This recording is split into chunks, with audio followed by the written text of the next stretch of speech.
से कहिए श्री राधा रमण लाल की जय। श्रीमद्भागवत भगवान की जय। श्री गुरुदेव महाराज की जय। हरि नाम संकीर्तन की जय। जय जय श्री राम। निताय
जीव का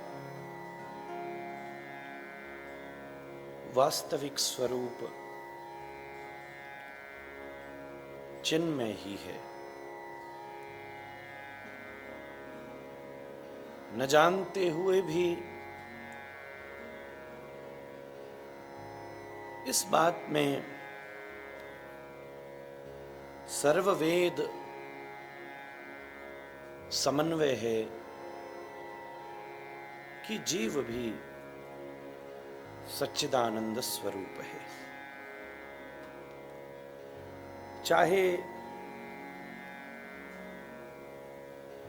उसे इस बात का प्रबोध न भी हो,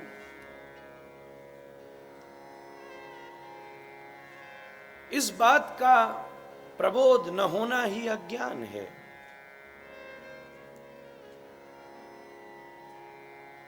ईश्वर को जानना ज्ञान नहीं है, अपने वास्तविक स्वरूप को पहचान लेना ही ज्ञान है।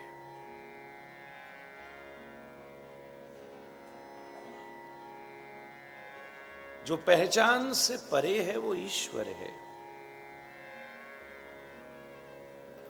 अखंड है, अनंत है, अनूप है, अकाम है, अनवेद्य है, अनादि है, अनूप है।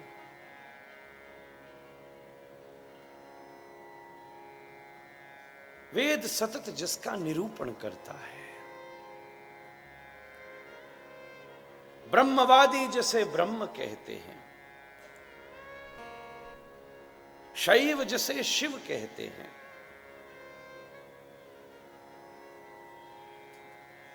बौद्ध जिसे बुद्ध कहते हैं, नैयायिक जिसे कर्ता मानते हैं, मीमांसक जिसे कर्म कहते हैं, जैनी जिसे महावीर कहते हैं,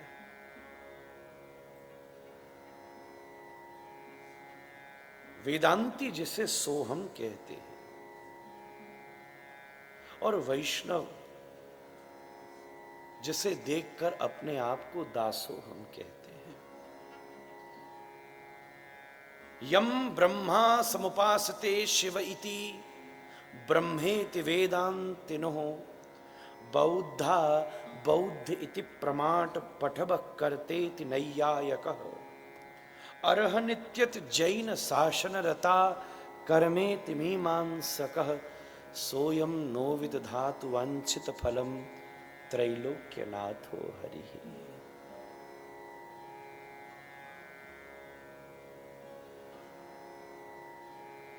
वो अपरिमेय है, देखने की दृष्टि पर निर्भर करता है कि वो अपने में दिखेगा कि सपने में दिखेगा। ये अपनी स्थिति है। जीव का वास्तविक स्वरूप सच्चिदानंद घनत्व है और उसकी पहचान ही ज्ञान है।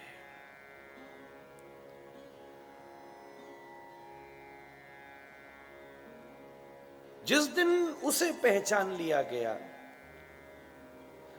उस दिन वास्तव में ईश्वर को पहचान लिया गया।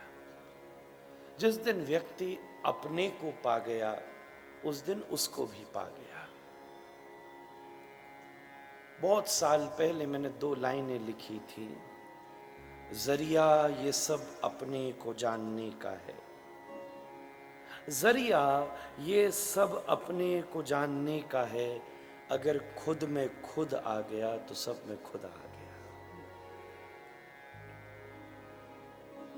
8-10 साल पहले। अब मार्ग 2 हैं और दोनों ही वेद सम्मत हैं। एक रास्ता है बैराग और एक रास्ता है अनुराग।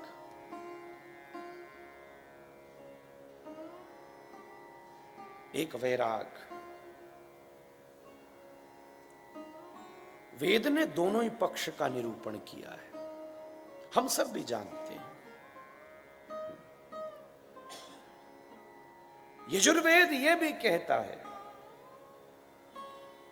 कि तुम जगत की कामना से मुक्त हो, तभी हृदय में गोविंद के चरणारविंद के प्रति अनुराग की जागृति होगी।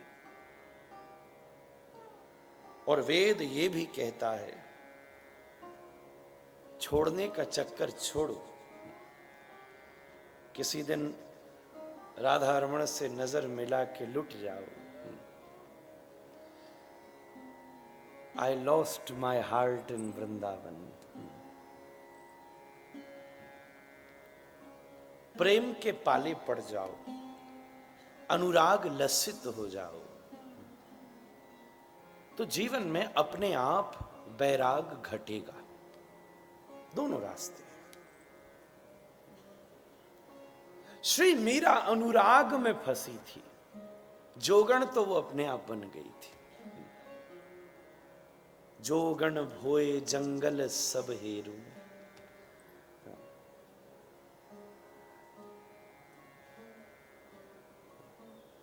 गिणता गिणता घस गई मारी आंगनियारी रेख। मीरा जी कहते हैं रहा न कुछ शेष। तूने बोला था मैं आऊंगा मैं आऊंगा,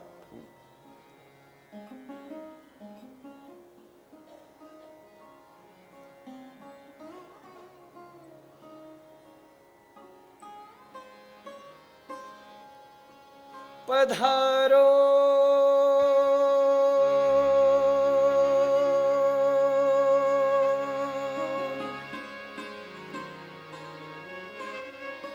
पधारो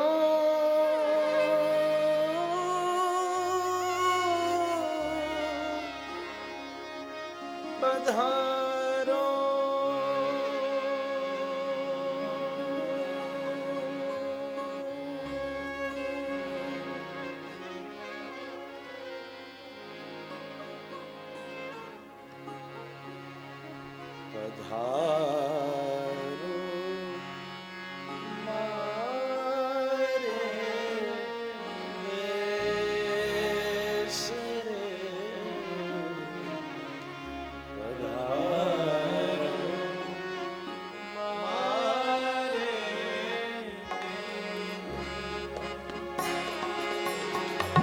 पधारो मारे देश रे, पधारो मारे कानो प्यारो, पधारो मारे नंदलालो, पधारो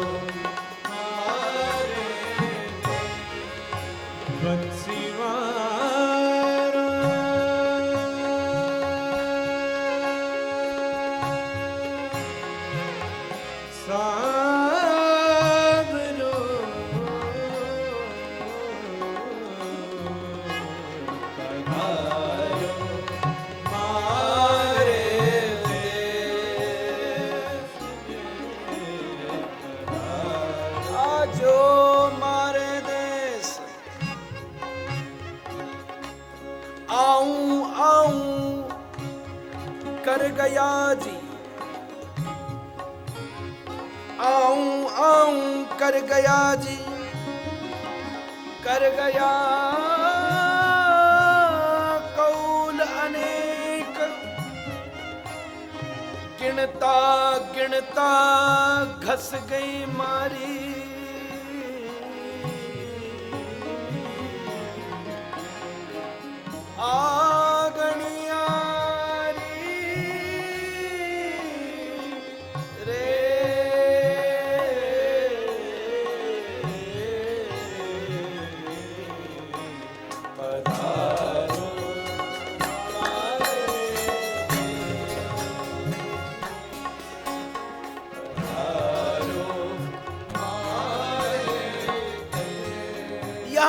स्पंदन को महसूस करने आना।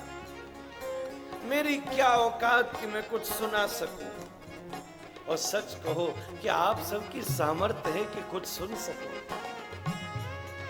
हम लोग तो उसकी खुशबू लेने यहां बैठे।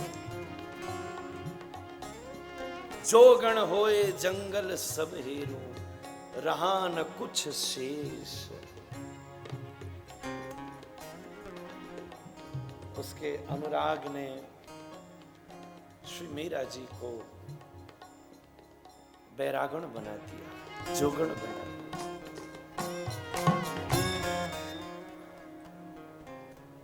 तो दोनों भाव हैं, समय का भाव है। पहला तर्क ये है, तुम अभ्यास करो जितेंद्रिय होने का, जगत के प्रति अपनी कामनाओं से विनिर्मुक्त हो। जो विषय सहज नहीं है, कहां छूटने वाला है संसार।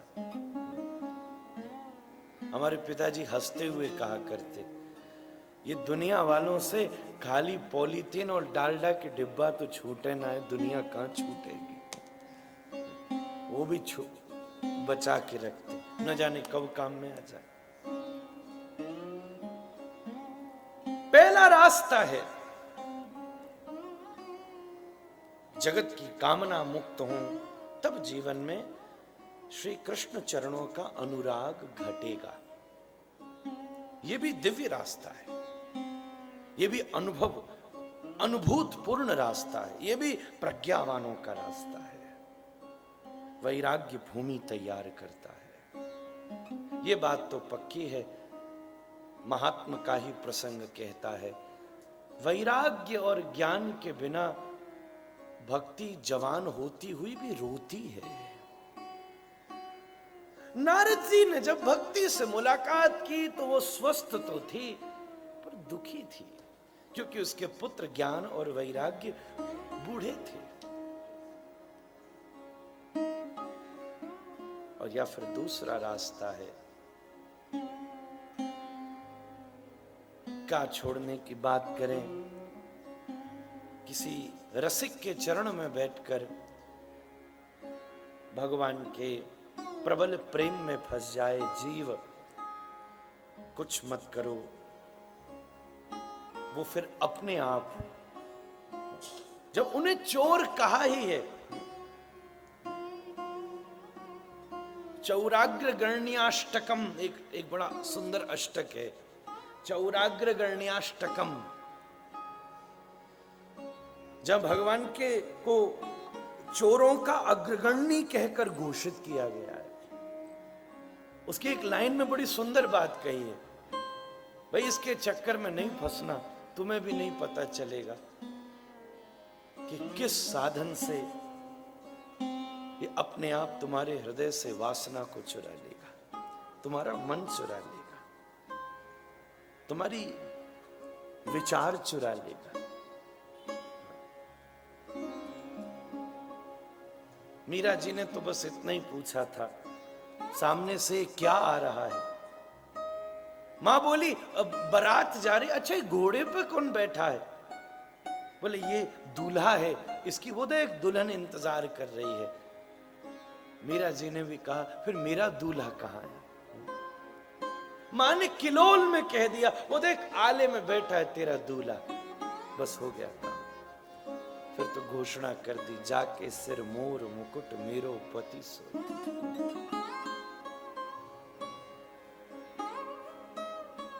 अच्छा ऐसा क्यों है?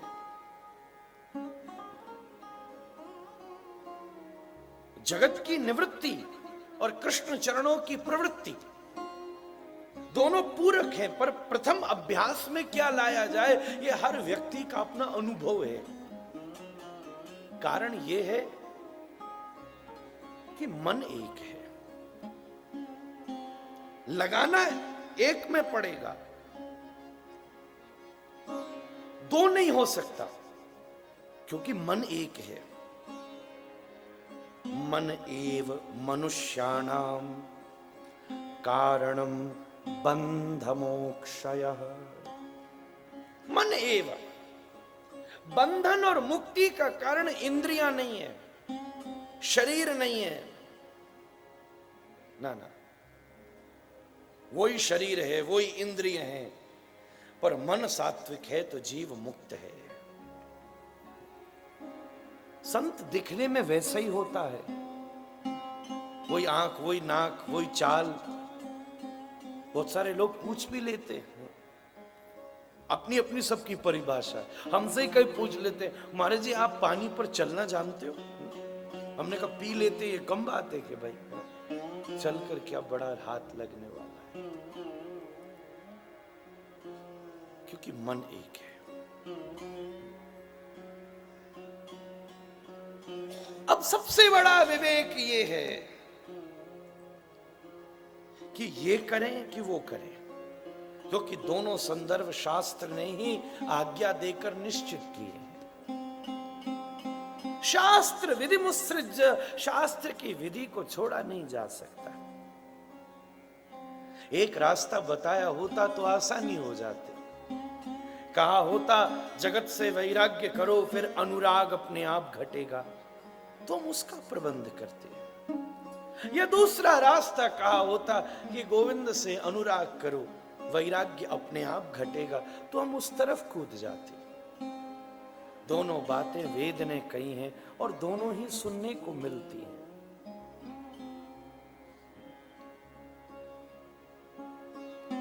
या तो मन जगत में लग सकता है और या मन गोविंद में लग सकता है।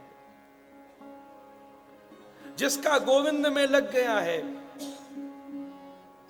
एक बात तो पक्की है, यहां रुककर मैं एक बात जरूर कहूंगा, इस बात का प्रमाण क्या है कि मन गोविंद में लग चुका है, यह भी बड़ी परखने वाली बात है। इसके लिए भी एक धुरी होना जरूरी है, एक माइलस्टोन। जैसे चंडीगढ़ में प्रवेश हो तो बाहर एक बोर्ड लगा होता है, आपका इस महानगर में स्वागत है, इसका मतलब नगर में प्रवेश हो चुका है।